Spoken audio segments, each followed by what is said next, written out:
రోజుకి 1000 నుంచి 1100 లారీలు వస్తాయి. ఇది ప్రపంచంలో వివిధ పోలవరం ఎత్తుపై ఇష్టానుసారం మాట్లాడుతున్నారని, ఎత్తు విషయంలో రాజీ పడేది లేదని మంత్రి నిమ్మల తెలిపారు. టీడీపీ హయాంలోనే 55,548 కోట్లతో డిపిఆర్ను కేంద్రం ఆమోదించిందని, వైసీపీ హయాంలో 2021లో ఫేజ్ 1, 2కు బీజం పడినట్టు కేంద్రం చెబుతోందని అన్నారు.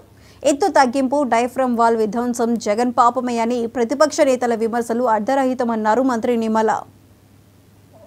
ఏదైతే జగన్ అవినీతికి, జగన్ అసత్యాలకు పుట్టినటువంటి దినపత్రిక పోలవరంపై ప్రతి నిత్యం కూడా విషం కుమ్మరిస్తున్నటువంటి పరిస్థితి ఏదైతే ఉందో, ప్రతి నిత్యం పోలవరంపై అసత్యాలను ప్రచురిస్తూ అడ్డకోలు రాతలు ఏవైతే రాస్తూ ఉందో మరి వేళ ప్రజలందరూ కూడా గమనిస్తున్నటువంటి పరిస్థితి.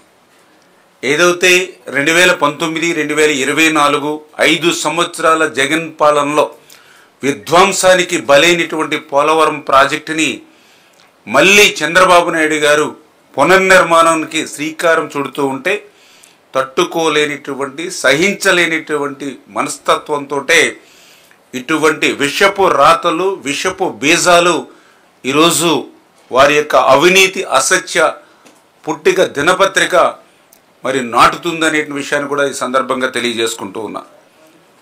ఏదైతే ప్రతిరోజు కూడా పోలవరం ఒక బ్యారేజీ, పోలవరానికి మరొక ద్రోహం, పోలవరానికి ఊరి అని ఇట్లా ఏదైతే ఈ యొక్క అవినీతి పత్రిక, అసత్యాల పత్రిక ఏదైతే ప్రచురిస్తూ ఉందో, డిజైన్స్లో కానీ, లేఖల్లో కానీ, ఏదైతే మరి ఈ యొక్క ఎస్టిమేట్స్ కానీ, రికార్డ్స్లో కానీ, మినిట్స్లో కానీ ఎక్కడైనా 5 సంవత్సరాల తెలుగుదేశం పాలనలో ఎక్కడైనా ఒక్కసారి ఎక్కడైనా మెన్షన్ చేసినట్లే కానీ ఎక్కడైనా ఒక్క సాక్ష్యం మీరు చూపించండి అని చెప్పి ఆ రోజు శాసన మండలిలో వైఎస్ఆర్సీపీ సభ్యులకు సవాలు విసిరితే వాళ్ళ నుంచి స్పందన లేదు, తోక ముడిచినటువంటి పరిస్థితి మొన్న శాసన మండలిలో మనందరం కూడా చూసినటువంటి.